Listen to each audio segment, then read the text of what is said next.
Hey everybody, it's Jason Blaha here, and it's time for another Bulgarian workout, and it is Monday, which means I told you guys I was going to try to increase squats on Mondays if I feel that I'm able to.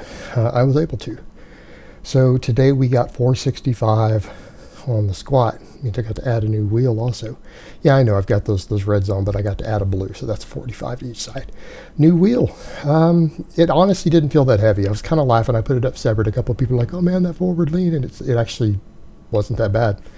It didn't feel any heavier than when I was doing 435 or 435, just a few weeks ago. So we've come up from me being at the first week that I started filming these 435 for my daily minimum. I had just increased my daily minimum to that, by the way, that week. So in the, 5 weeks or so, I'd need to actually check it, 6 weeks, whatever it's been. We're up 30 pounds on the daily minimum on the squat. We're 35 pounds away. When I started doing this Bulgarian training, my daily minimum was, this is like 12 weeks ago, 405. So I've put 60 pounds on my daily minimum on my squats. I mean, we're coming forward. To the timetable I have set right now was my bare minimum when I had drawn on my calendars between sometime around 10, 11 weeks from this week. Between then and December, I'd be at 500 for a daily minimum. I only need 7 more weight increases. 7 more. I mean, that's not that bad. I've gotten halfway to that just since I've been filming at home. It's coming. So basically with 7 more, with like 10 weeks had been my baseline, I can skip it 3 weeks and still be at the best case scenario I had projected a couple months back. So I'm real happy with that. So here's the squat. And by the way, guys, I'm getting my DEXA scan later this week. I've got it scheduled. Hopefully everything works out with that. We're going to find out where my body fat is, where my muscle mass is, and let's figure out what I have for wiggle room for cutting, gaining muscle. And a lot of people are kind of like, oh man, there are ways to manipulate those. There might be, but that's not going to help me because I need that for my personal tracking. I need that as a tool for myself as an athlete. If I mess it up, I'm shortchanging myself. I'm throwing money away, and I'm not going to throw away money to convince trolls and people to crap on the internet. I'm about progressing. And a lot of people are like, well, you're not an athlete, you don't compete. Guys, I've got a pile of powerlifting medals. I don't know where you guys are getting that. I've taken some time off, but I may go compete in some strength sports. Let me rephrase that. It's not might, I will. It's just I haven't decided when, which federations, what specific sports entirely. I mean, obviously powerlifting would be one of them. I don't know what fed or where I want to do them yet. I need to get back to an acceptable strength base first. Acceptable strength base. Until I'm squatting over 500 regularly, easily on camera, and I'm pulling over 600 again on my conventional deadlift, we're not even going to worry about it. But it is going to happen. So the whole point is I need this feedback. It's going to be valuable feedback for me to figure out what sort of weight classes I need to end up in.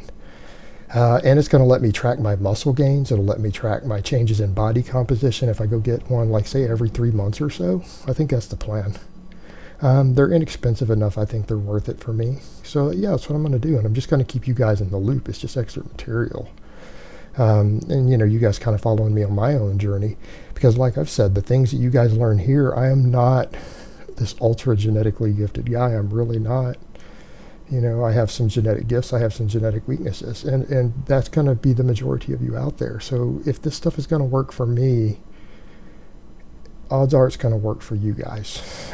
Bench, I'm sticking with 315 for now because I'm slowly losing weight. I've been cutting until my weight stabilizes, until I get down to say I'm probably going to get to 220, and then I'll chill for a bit and figure out what to do from there, because I'd love to get down to 220 and then do another DEXA scan after this one. But yeah, I need to probably be at 220 is where I need to be down to. Then when I'm sitting at 220 for a little while, hopefully my bench can start creeping back up, but until then I'm going to have to just work with 315.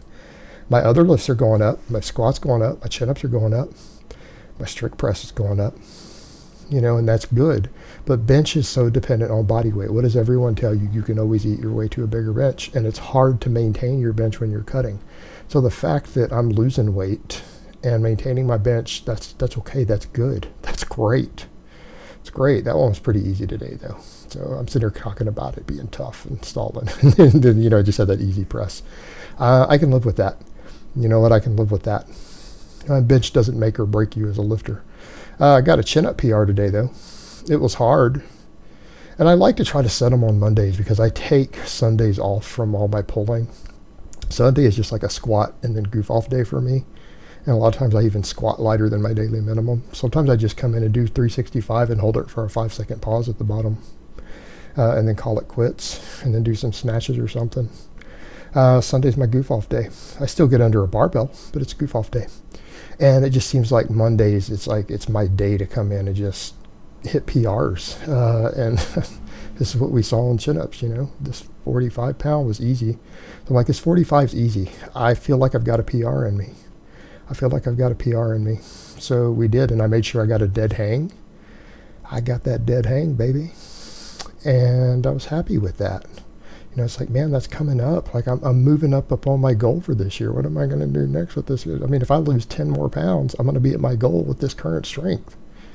And I mean, I can lose 10 pounds of body fat from where I'm at, right? I can lose 10 pounds of body fat without losing any strength.